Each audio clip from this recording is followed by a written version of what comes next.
Have you ever wondered how successful architecture, engineering, and construction companies scale their business? Or have you ever wanted guidance on how to get more growth, wealth, and freedom from your AEC company? Well, then you are in luck. Hi, I'm Will Furey. And I'm Justin Nagel, and we're your podcast hosts. We interview successful AEC business leaders to learn how they use people, process, and technology to scale their businesses. So sit back and get ready to learn from the industry's best. This is Building Scale. Hey listeners, it's Will here. Our mission is to help the AEC industry protect itself by making technology easy. If you've ever listened to our show, then you know that the three pillars of scaling a business are people, process, and technology. So if you suspect technology is your weak link, then book a call with us to see where we can help maximize your company's IT and cybersecurity strategy. Just go to buildingscale.net/help. Today's episode is really special because we have not only our second-time guest, but our first guest ever that was on the Building Scale podcast, Joe Furey, president of Michael Graves Architecture and Design. We're thrilled to have Joe back. He is a distinguished figure when you think about the business side of architecture. He's taken a prominent world-renowned brand to the next level. We're going to talk a whole bunch about that. Michael Graves is a firm celebrated for its groundbreaking work and boasts a portfolio of over 350 buildings, has been honored from over 300 industry accolades, and has really put a mark with its voice in the global design circle. Joe brings a wealth of experience with more than 3 decades of experience in the architecture, engineering, construction sector.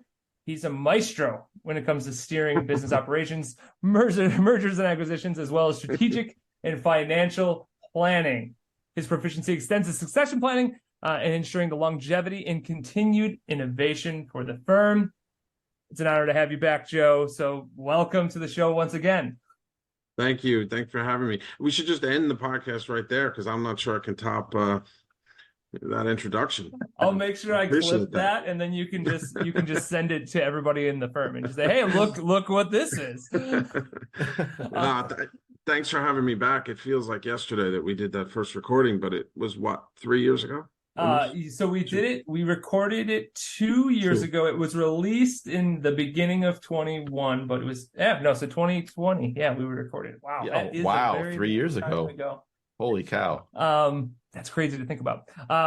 Anyways, we're not going to go do the backstory. If you want to hear all about Joe's awesomeness and his backstory, he's the first episode that we had. So just go listen to that. But Michael Graves is on a full growth scale trajectory of craziness, a lot through M&A. So we're going to dive in deep of this strategy that you've had and what that looks like today. And, when we first interviewed you, you were talking about, hey, we're going to be doing the first deal. It's going to happen. And now you're 4 or 5 deals deep?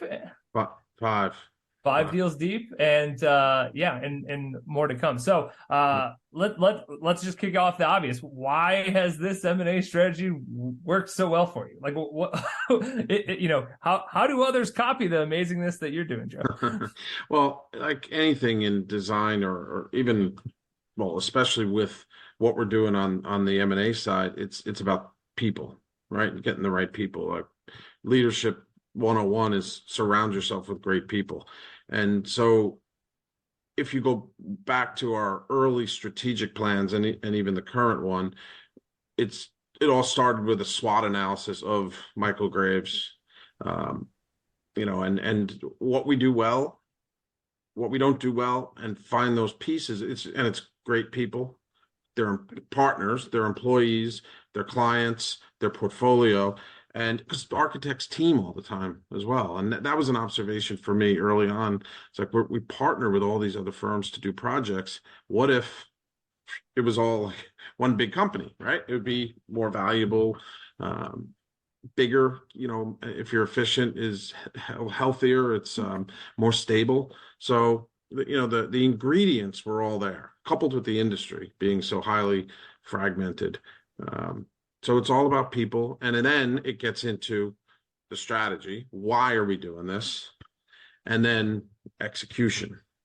And we have great people internally that are managing this process. We have the script from, it's in our it's from non-disclosure agreement all the way to executed documents and then integration plan into the company, which takes place as soon as we sign or sometimes a little bit before signing, and we allocate no more than a year. And we're shortening that cycle, but it's just documented step by step by step. Everything we do, repeatable. So when you got a good overarching strategy, a good execution plan, and then people executing, it happens, without, too many hiccups. No, that's definitely the people and process side of scaling anything. So that you're completely in line there. Yes. So you're five companies deep now.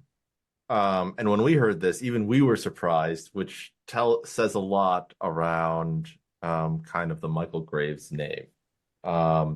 When you first started to where you're at now, would you be willing to share with the people where you started out at and where you're at today, just to show just how quickly you grew? Yeah. So let's see, 2021, before any deal was executed, we were roughly 35 to 40 people, Princeton, and maybe three to five in DC. And we were roughly 10 million in revenue. That's, architecture plus some consulting fees. So top line gross revenue.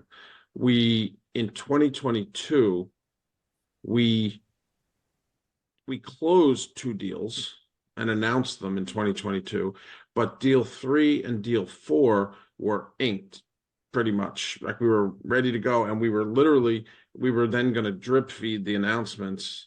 Those deals were done at like last year's holiday party. Those partners came, and they were effective both Jan 1, but we didn't announce them until like one was in February and then April, I think. So those first 4, and then we did the 5th deal is a smaller niche little business. It's a technology. It's a Revit play. So that firm sells to the market, AEC industry, but we have a creative structure in that deal how everybody's incentivized, because they're our glue. Like if you think of integrating a company and all that, it's accounting, IT, HR, payroll. And what do? We're designers. So Revit, right, is the biggest tool among others from, in the software that the architects use. So now we have that as our internal glue, bringing it all together. So with those 5, so we've integrated 6 companies, if you think, including Michael Graves. So and that deal was done in like July of this year. So we've gone from 35 or so people to roughly 150 people. Revenue will be just shy of 40 million for 2023. So, and we were 2022 in NJ Biz fastest growing companies, and we doubled from 21 to 22, and we'll roughly double 22 to 23.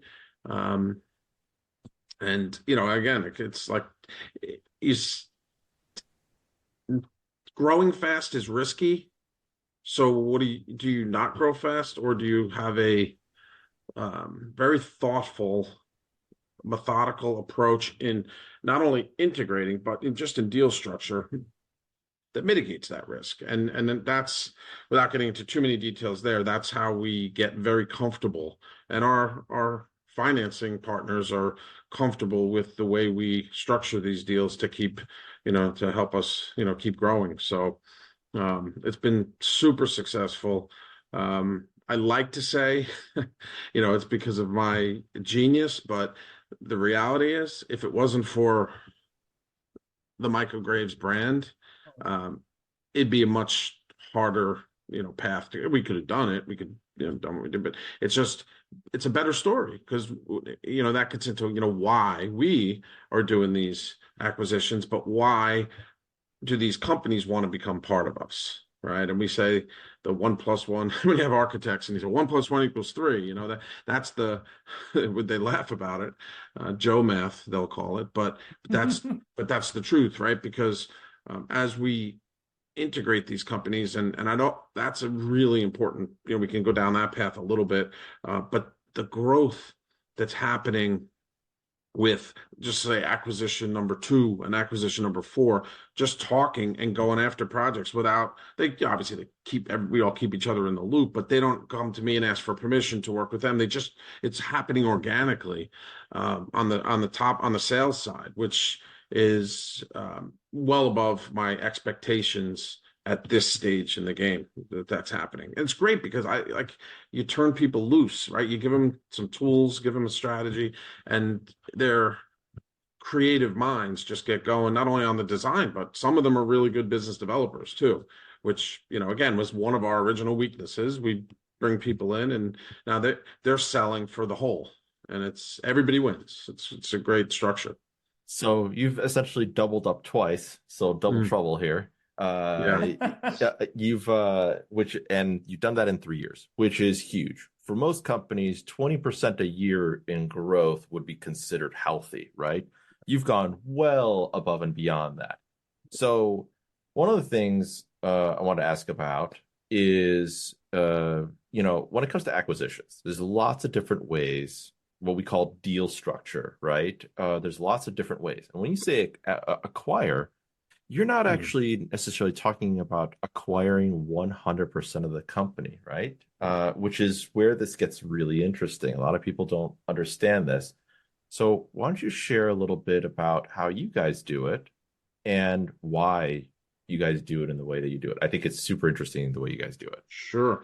Yeah, I mean, this is a people business, number one. Number two, we're valuing the businesses on past performance, and nobody can really predict the future. So we got some guardrails in the deal structure to accommodate that.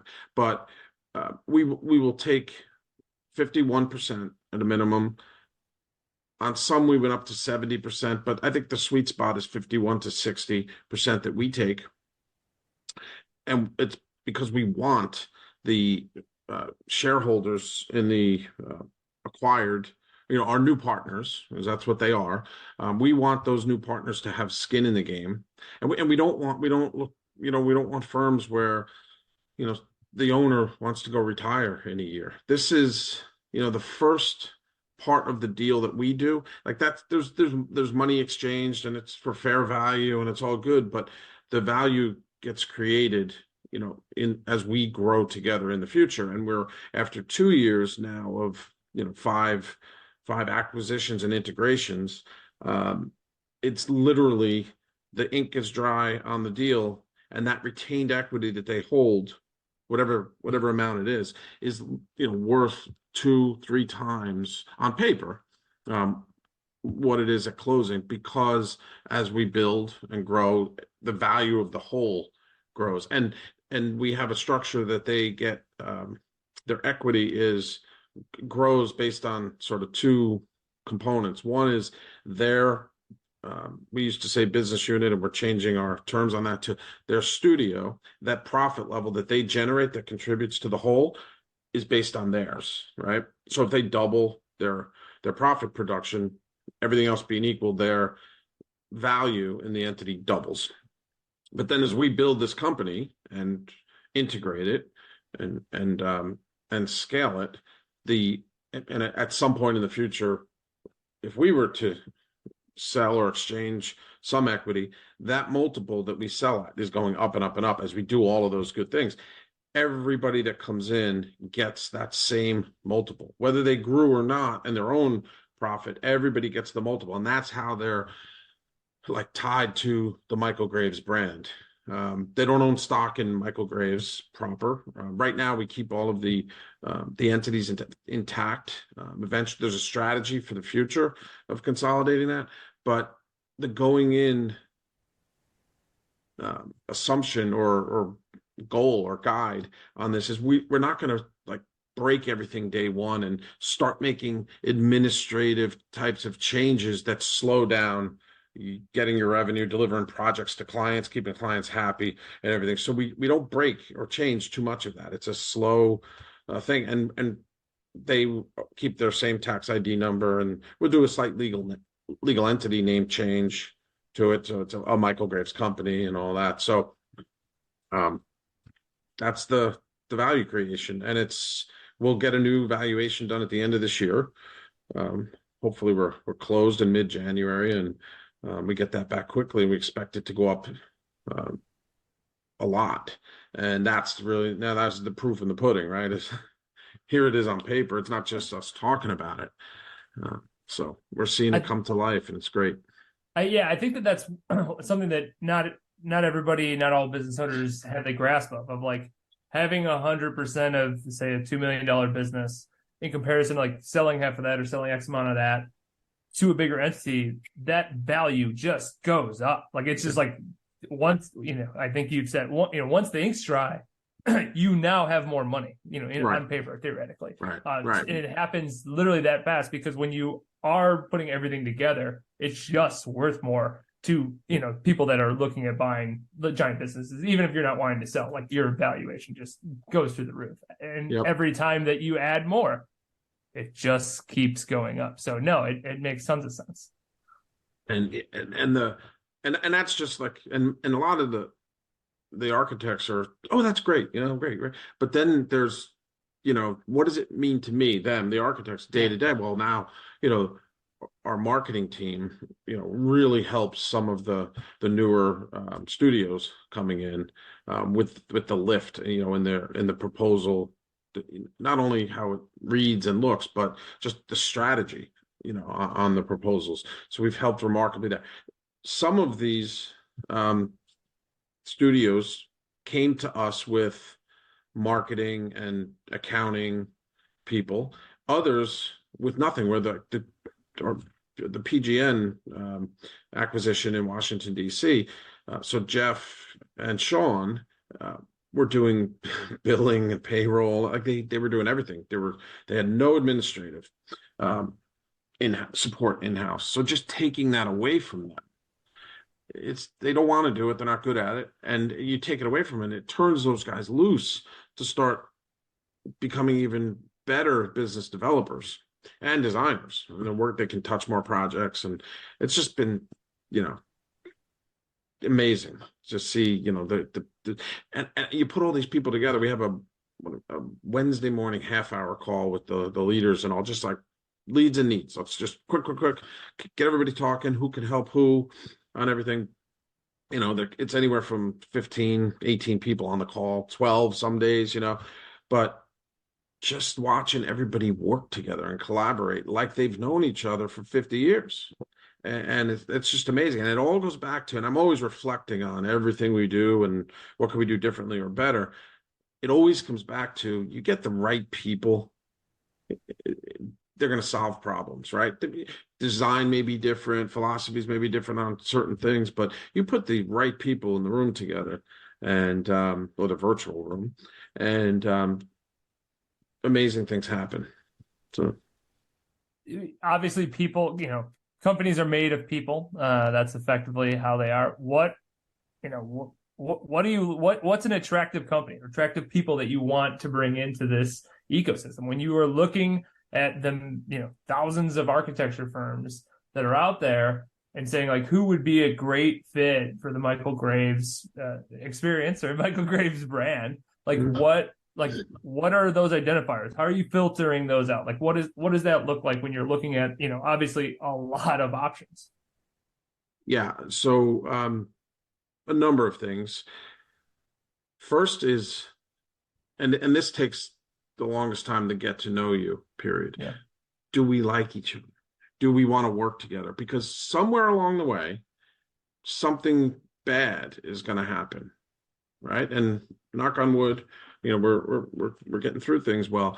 But am I going to want to be dealing with that person and vice versa when we're dealing with something challenging, right? So, and you only get to really get a feel for that in time, getting to know people, right? So it's not like you hit it off day one. Well, you got to be careful of that. So we spend some time getting to know people. Design. Now, as you know, I'm not an architect, but as I like to say, I'm a user of buildings and spaces, so I'm allowed to have some opinion on what something looks like. Most of the time, I can tell, like, that's good great, or it doesn't really help our portfolio. But sometimes, my partners will look at it and say, but we can help that design and they're good people, so let's do it, right? So the design piece is part of the conversation. 100% certain on it, then I will bring in, one of my partners to say, what do you think of the design? And then he'll talk to the team and say, I really like these guys, So that's part of the process. Willingness to, like, what's their why in all of this, right? And if it's, I'd like to retire in 2 years, buy 100% of the company, and oh, by the way, I don't have a succession plan in place. I feel bad, but like this, I got to move on. That's just not for us. Even the ones where there might be the larger shareholder that wants to retire in 2 years and they have the succession plan in place, even those can be challenging deals. We'll still look at them. We won't walk away from them, but it's really got to be right, on the structure and his team or her team in place will be a real determining factor. And then I guess the other component is how excited are they to become part of us? Because we're very collaborative, but we have to dictate certain aspects of this integration. It's, we're not going to have 2 accounting systems to accommodate that you don't want to cut over, that kind of stuff. So you got to be willing to really embrace it and come on board and believe that. Again, I always ask the question, like, well, do you feel like, you missed out on winning some projects that if we had done this deal 2 years ago and we've been in this as, one firm, we would have had a shot to win that work. And the other side of that is, from original Michael Graves' standpoint, is we had no idea of that project. We missed out on it, right? So that's where the 1 + 1 = 3. And if they're like super excited about that, and you ask that question and you get a real genuine answer, and you can read it, with the people. And so that's really one of the things that I say, okay, the hearts and minds of these people, we could capture that, and then we got something here. So I guess, and I'm probably missed something, the financials. I mean, our deal structure is very fair and balanced and creative, so I don't get too crazy on the deal structure. And we've done some things where perhaps the numbers weren't that great, but we were able to give them an opportunity to improve the numbers and make a fair deal. So I don't run from anything. Everything's worth a look, and you find some gems that way too. So yeah, I'd like to have a beer with you test, like, hey, like, is this a human being that I would share a beer with? That goes a long way, even when you're talking about massive deals. And you know what, and sort of like, that's sort of like from the business side with me, but we sort of do the beer test with projects on a lot of these. So how do they work with our team early on? So let's go through the 5 deals so far, and I'll talk, without naming the firm, the 6th deal that we hope to close. So starting with that one, we are already pursuing a project with them, led by our DC studio, the PGN acquisition. They're leading it, and we're going after a project together with them. So that's one. Now going back to the beginning, Walden Studio Architects out of the Columbia, Maryland, Baltimore, and DC. Ravi was the first one, and we pursued and won 2 projects, and they weren't huge, but 2 nice projects before we inked the deal. So success there. The second deal was Jose Carballo out of North Jersey, Hackensack, and we were working with Jose on a couple of projects, and Michael Graves before this would never have been thought of to go after work in, or be asked to issue to send in a proposal for work like multifamily market rate housing here in New Jersey. Jose is one of the top, in that area. And so we were working with Jose, and I said, what's your plan? What are you gonna do? I don't know. I said, let's talk. So we started talking, and it was just a no-brainer. We were already working together, so it was so easy. So that's two. The third one is Walter Robs in Winston-Salem, North Carolina. Now, with distance, and they were very concerned about the brand changeover, so we had a longer adoption of the brand. Like we went to an interim with interim brand, Mark Walter Robs at Michael Graves Company. We didn't pursue anything earlier with them, and it was probably just proximity, I guess. But we are like Michael Graves with the Winston-Salem team, the DC team with the Winston-Salem team, all that organic. When I said acquisition 2 and acquisition 4 earlier, that was one example of those guys getting together and going after some work. And then the fourth one was PGN. They're in DC. And, their frustration was like that glass ceiling. They do great work, entitlement work, concept work, and then they lose the work. They have great clients and they love them, but they're like, you guys aren't big enough. Well, they talked to their broker, and we had worked together. He immediately said, it's going to take me 3 months to package up your firm to market. But in the meantime, don't lose that project. Call Joe. And he introduced us. We got on the phone and we went after that project with them with sort of because there were like 3 buildings in the project. So it was PGN with Michael Graves and Walden Studio. And we ended up, I think we won one of the 3, which is, we won them all, but we got one. We did win that project with them. And, the collaboration with them has been just going extremely, extremely well.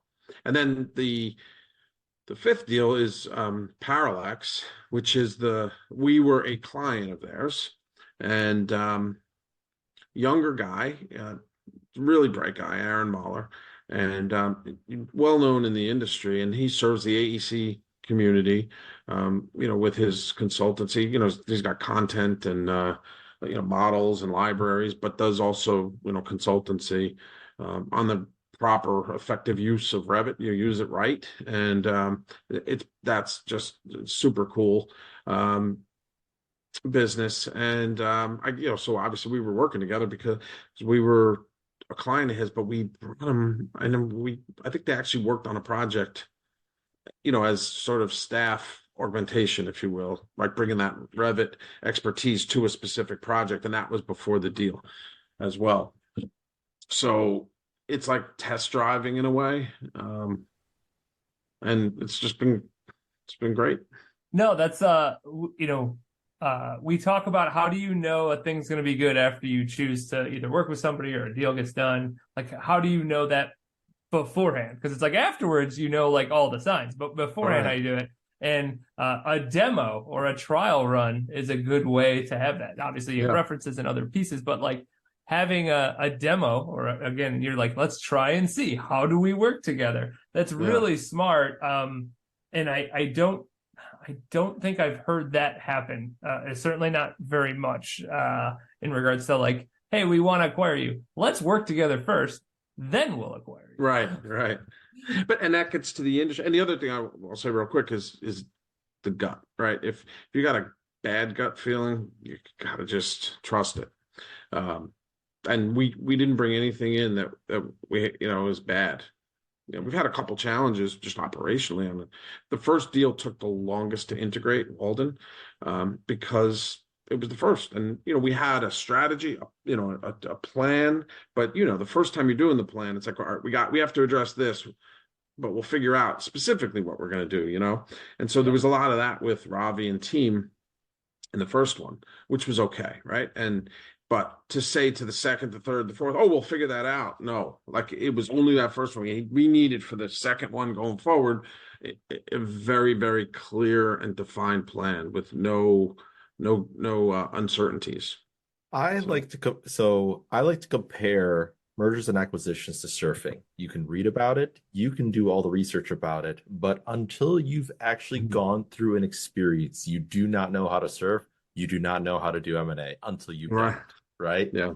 And so that's exactly it. The first time, no matter how much you read about it, it's just people involved, right? And so there's things that are just not in the books, that are not talked about in experiences, that you just have to live through to understand, oh, okay, right? It's one thing Yeah. to talk about in platitudes, it's another thing to actually experience it. So I love just how you're talking about it and just kind of uncovering little different pieces about this. But anyone that's listening that's even thinking about mergers and acquisitions, right? Even if you were to quote unquote copy the deal structure, there's only so many deal structures that you can have, in this arena. It's still going to be very different, even for your first one. I'm sure there's no two that are alike. It's like snowflakes, right? Even though the Right. deal structure is similar, right? And every Yep. single time, it is different. Um, so I want to talk about a little bit. You're not doing M&A requires actually first finding the companies, right? You don't just have these necessarily lined up. Would that be a Right. fair statement? Okay, so how do you get these deals? How do you find these deals? It's not like people are on the street waving their flag and going, "Hey, I want to sell my business," and you seem like the right person to sell to, right? This is not a Mhm. newspaper stand. Yeah. So the first couple, there's consultants in the industry that list and represent firms. So um, I don't know if I should or can mention some of them, but we've Sure. worked with them, in the past. So, like one in particular we've worked with a lot is Stone Mill Partners, Patrick Neal. Really great guy, very pragmatic in the approach and balanced. Um, so that's one way, and that's how you get started. Another is to literally to cold call a company, right? And say, hey, we like what you're doing. If that, I don't really like that. Like, so some of my partners said, hey, we should call these guys. I said, do you have a relationship there? You should ease into that conversation, then introduce me. So we haven't done very many like that, but like Jose working with him already, that was one way. But what's happened now? So I'm sure you followed, like, so with each acquisition, we do a press release and so on. So it's getting more and more out there. So now we see more brokers representing firms are emailing or calling more rapidly. But we also get the owners of firms will come to us or one of my partners and say, hey, you know, is Michael Graves still growing? Can we have a conversation? So we've had a couple of those that are sort of in the pipeline right now that have come about that way. So the more we do, the more we're out there, the more the deals are going to just come to us, present themselves to us, and then it's that, the same filtering process.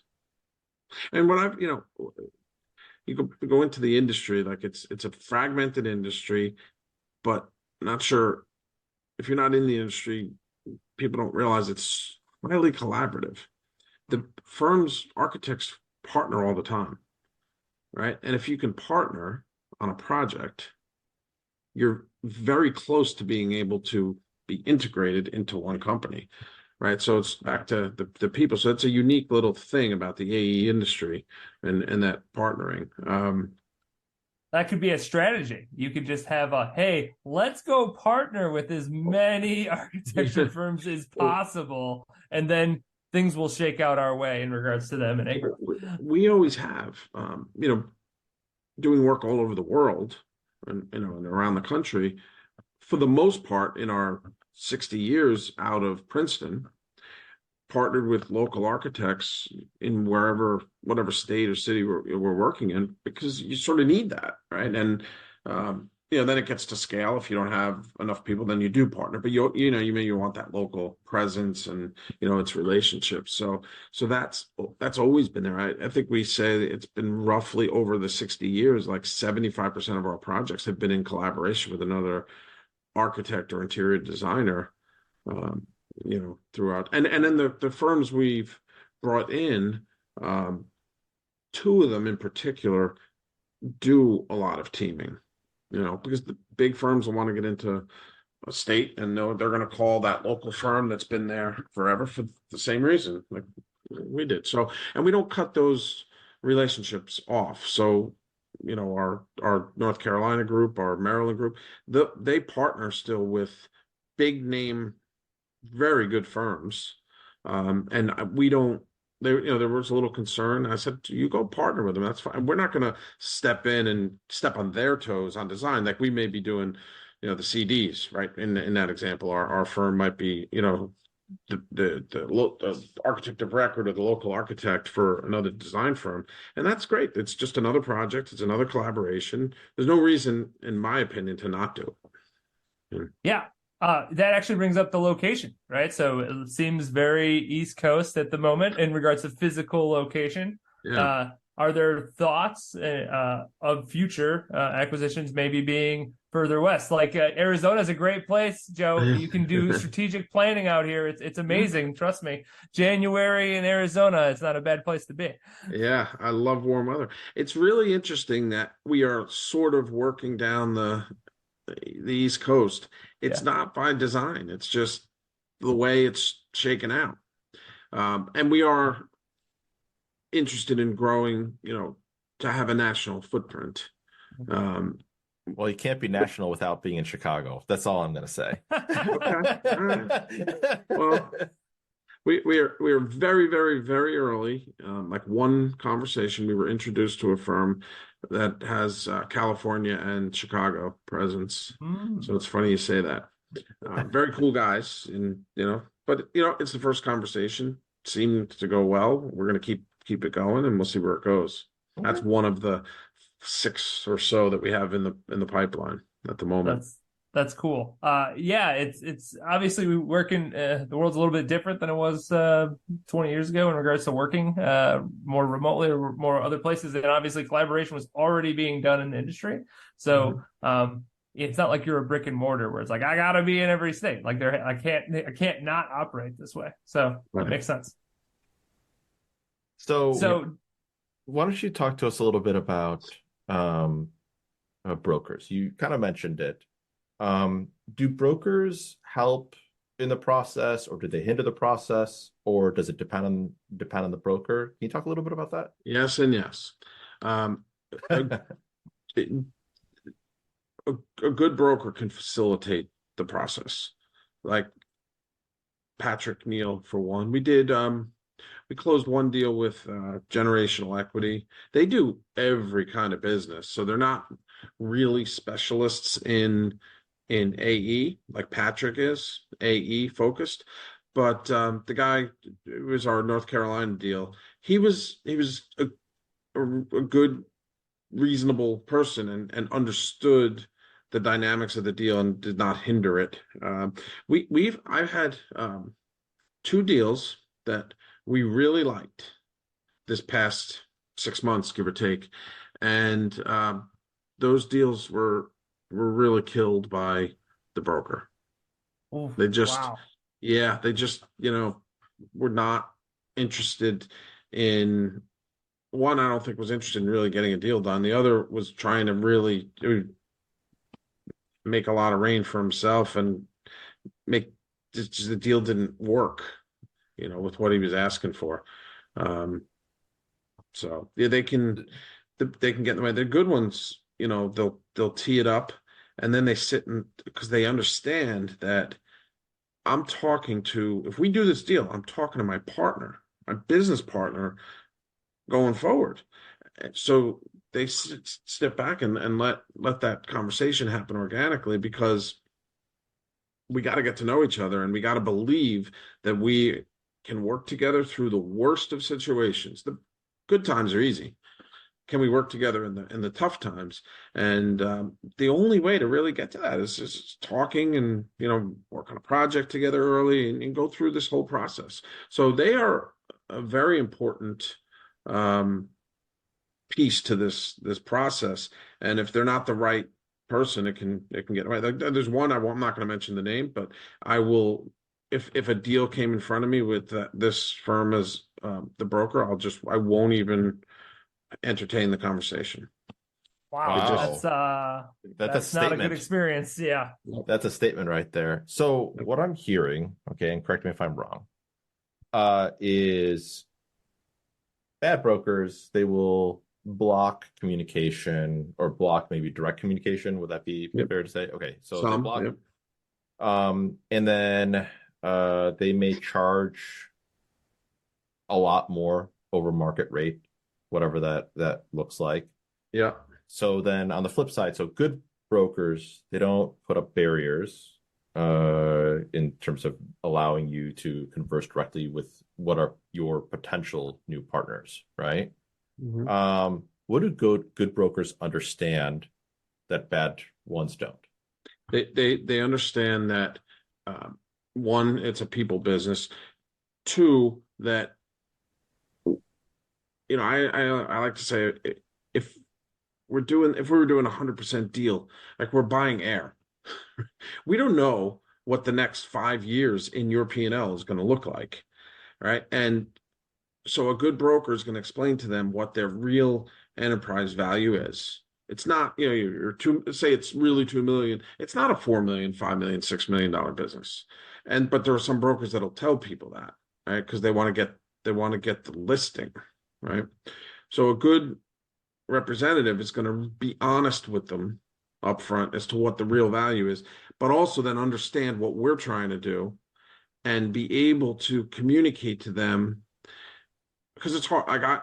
I run talk finance, and then some of the architects, it's like right over their head, and I got to make sure that I'm, communicating the right points in a way that they comprehend it. But that broker really should step in and, help that communication and help them understand what all of the aspects of the deal are.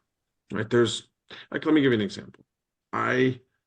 Maybe I used the wrong choice of words, but I said in this deal structure, there's give and take, right? On some component of the deal, I win. On other components of the deal, because I'm winning that, I got to give you something. So you win on that one, right? And it's a win-win. When that was communicated, and then the feedback on that was, we're really looking for a win-win deal. And what you described is there's winners and losers. Right. I mean, so you could take that to some extreme and completely misrepresent not only the deal, but what I was actually saying, which is win-win. Everybody can't have everything. I can't get everything and you can't get nothing, right? It's got to be a very balanced give and take. And then if this thing happens, then what? Do you get more, or what if you don't make your earnout one year? I don't want to penalize you. You got to get it. I want to give you the opportunity to make it the next year, right? So all of that give and take is in these deals. And if they don't understand it and they're communicating it wrong to the architect or the interior designer, then they're just doing them a disservice. So I loved how you kind of talked about, it is a people business, right? And everything's done with people, both future partners, the brokers, it's all people. But there is a money side, right?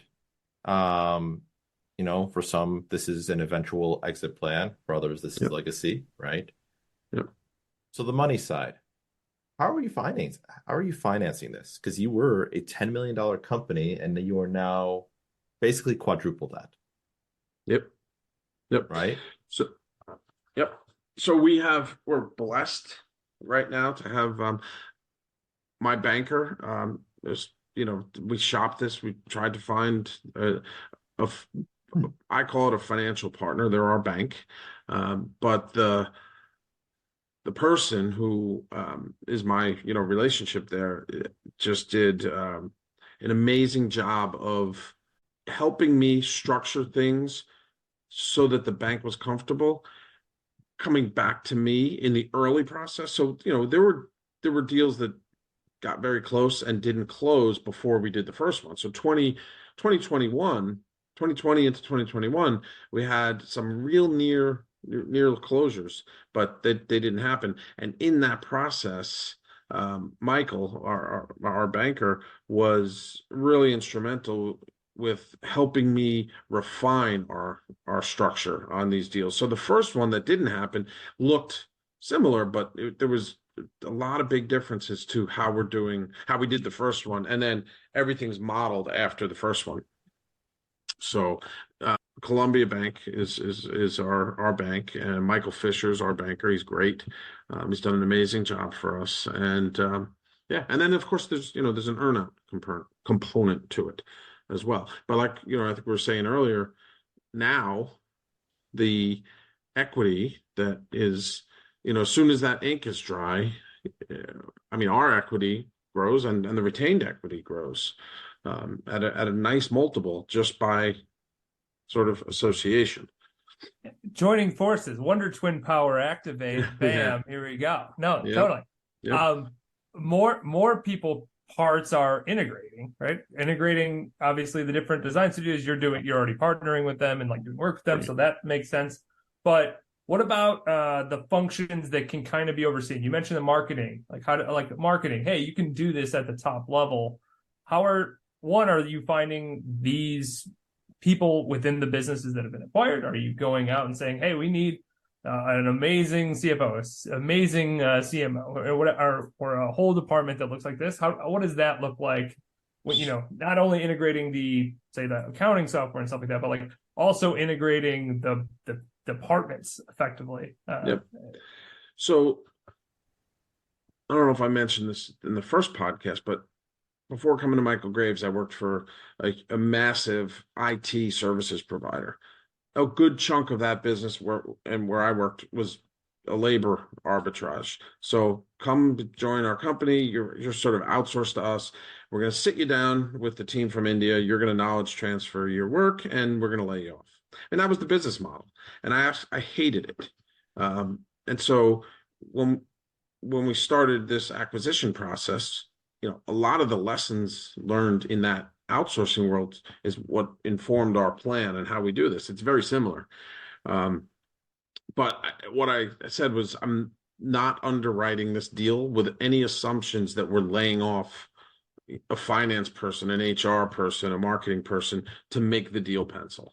So everybody keeps their job, their salary. Now, the only caveat is, well, your job may be a little different, right? If you're an accounting person, now you're going to report into our CFO, and we make a few changes that way, but nobody loses their job. So some of the deals we get people. Some of the deals, like PGN I mentioned, there was no administrative people to get there. So we then have some people that we're going to spread their costs and help support those. But like in North Carolina, for example, so we have an IT service provider we use. But now we had nobody internal. They had an IT person. So now he's our internal IT person across all the companies as we grow. And to me, that's one of the best examples because it keeps the promise nobody loses their job, but we've now created like a different career path and growth for that person, and like you'll get a whole lot more of that on the architecture and interior side, where designers are going to have more opportunity. It's limited, right, with our functional roles, but there's some of that. So we've hired a couple of people. My CFO we brought in. Well, this is new since the last podcast, so he and I worked together at a number of places. We've known each other he's about 3 or 4 years younger than me. We started at the same first job, came with me to a couple different places, and I was able to bring him in I think mid 2022, and it was one of those things like, can I afford to bring him in yet? No, but if I don't bring him in, and this is like we had just closed deal 1 and I had 3 more coming, right, and I felt confident they were going to close. Like if I don't bring him in now, we're going to have a problem. So I just did it, and it was proved to be a smart move. Plus, I mean, you know what you get. I've known him for 30 years. We work together. So, there's strategic hire here and there, but for the most part, we'll accumulate what we get in the deals. And then, so Karen Nichols, who's been as a partner at Michael Graves for a long time, I won't say how long, she might hit me, but she's been around the longest, and she is an architect, but jack of all trades in a lot of ways. And I'll say her best attributes, not to diminish any of the other things that she does, but the marketing strategy for a winning proposal and delivery. So she is one of the best things that she does. And so we have her and 1, 2, 3 other people in Princeton in marketing. We have one in Winston-Salem, one in Maryland. So they all sort of roll up under Karen and the marketing and, I won't say business development, but in the marketing department. And it's brand cohesion too. Like that now you get to integration. Right? So she's driving that ship from, in that function for brand cohesion. That's lots of strategic hires, right people, right seats, letting people elevate, like all of these things where it's, hey, the vision's a lot bigger than it was when you were the one individual firm. Even individually at Michael Graves proper initially, like the possibilities for somebody are going to go to the moon. Like, like, hey, like if the goal is to be, have more of a footprint across just the States, it's like, depending on how big that gets, like you can break departments down into regions or different studios, all the kind of things, which is amazing. I love that because I love people. I should have been an architect because I like people. So we normally ask our regular last question, but you've already answered that for us. So we're gonna change it up a little bit today. So I actually have 2 questions for you. So if you could go back 2 years before you, or right before the first acquisition, let's put it there. What advice would you give yourself? The stuff that you know today. So in the first integration, and I'm not sure I would change this, but it's the thing that comes to mind, is we were very, in that first one, super collaborative, getting everybody's point of view, because it was just 2, right? We're putting 2 together. And I do think that was important. So I wouldn't go back and undo that. But in doing that, like I said earlier, we don't want to just flip a switch and turn everything upside down and lose focus on the top line. And in this business, the top line, you get it. It's hard to not deliver the bottom line unless you're hiring millions of people. But that first integration, and it goes back to what I said earlier too about we'll figure it out. Mm-hmm. So some of those, like, maybe I was being too collaborative. So for example, IT, we tried to 2 firms, you guys figure it out. Let's just get this done. And that didn't work. It didn't work at all. And so from that point forward, it's like, this is the solution. Like, and so then that went back into the LOI, and I revised the LOI to say, hey, and we're going to go on to one IT platform, one accounting system. I spelled it out in the LOI. So I would say just being more direct and definitive on what has to happen. But, going back, revisionist history, we had to figure out a couple things together. And Ravi and Krista and John Fisher, that team, they were the right team to figure that out with. So there's no regrets in that. It's just, it was a good learning.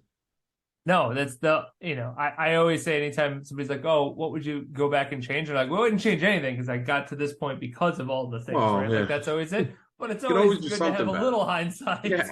Yeah.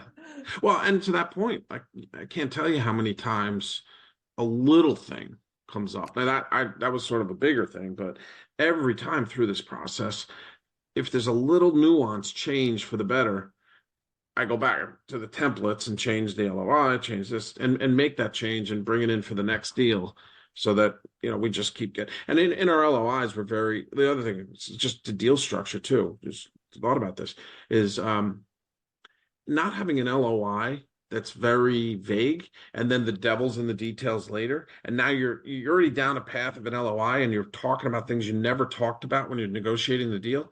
Like so I have a lot of very specific things and details in the LOI. So there's really no surprises when it gets to the purchase agreement and shareholders agreement. That's really important. It's for efficiency. It doesn't kill the deal at the end after you put all the work in. That makes tons of sense. Okay, so now it's really the last question, because the last one wasn't actually the last question. It was the second to last question. I know this is not actually possible, but if you could talk to Michael Graves, what would you think he would say about the path and vision and journey that you're currently taking the firm onto? So last week we had our all hands meeting, and I think it was my last slide is an image of Michael and a couple of quotes from Fast Company article, and I'm gonna not get the quotes exactly right, but the gist of it was that Michael's greatest design may have been his company and the talented people that he surrounded himself with. And so I use that slide to make the point of why. We talk about our why in architecture and all that, and I said this is my why of why we're doing these acquisitions and why we're growing. And it's because Michael and I talked when we were celebrating 50 years of the firm, and I said, wouldn't it be cool if 50 years from now somebody's celebrating the 100th? And Michael said, make it happen. And that was what, a year, give or take, a year before he passed away. So if I go back 2 years and I'm talking to Michael, it would have been hard to get him. He wanted the company to go on. How we do it, if we were having this conversation, it would have been challenging, but I know he wanted the company to go on for decades beyond him. So I would hope that conversation was that he understood and appreciated that by doing what we're doing and how we're doing it, it does enhance and allow for opportunities for great design with great people. And I would hope that he would see the key ingredient to that whole thing was the great people coming in. Well, I never had the pleasure of meeting him, but everything you've told us about him, I have to imagine that he would appreciate all the components you're putting in to add to his very, very awesome legacy. So keep doing your thing, Joe. I will. Thank you. I'm going to put all the social stuff in the show notes and all those kind of things, your website and all that stuff. If somebody wanted to get a hold of you to say, hey, we got a firm that you'd love to even just try out and partner with, what's the best way they could get a hold of you in the firm? Right on the website. If you go into team, my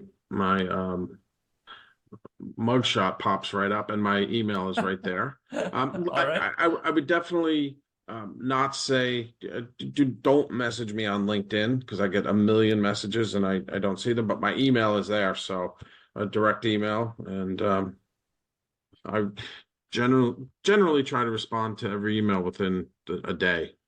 Oh, you're good. Yeah. Really good. All right. Awesome. Had a blast in the review. We're going to have to do a third round here in a year or a couple of years and see where you're at. And if you're scaling at the rate that you have and the growth keeps going, I cannot even imagine where we're going to be talking about in a year or so. We hope. We just got to keep focused and control what we can control, right? We can't control the economy. So we got to best position ourselves in every aspect. Awesome. Me and Will had a blast. Will loves talking M&A, so he's nerding out. Yeah, he messaged me during here and said, oh my God, I love this. I love this. So I hope you did as well, audience. And until next time, adios. All right. Thanks, guys. Good seeing you again. Appreciate it. Thanks for listening to Building Scale. To help us reach even more people, please share this episode with a friend, a colleague, or on social media. Remember, the 3 pillars of scaling a business are people, process, and technology. And our mission is to help the AEC industry protect itself by making technology easy. So if you think your company's technology pillar could use some improvement, book a call with us to see how we can help maximize your IT and cybersecurity strategy.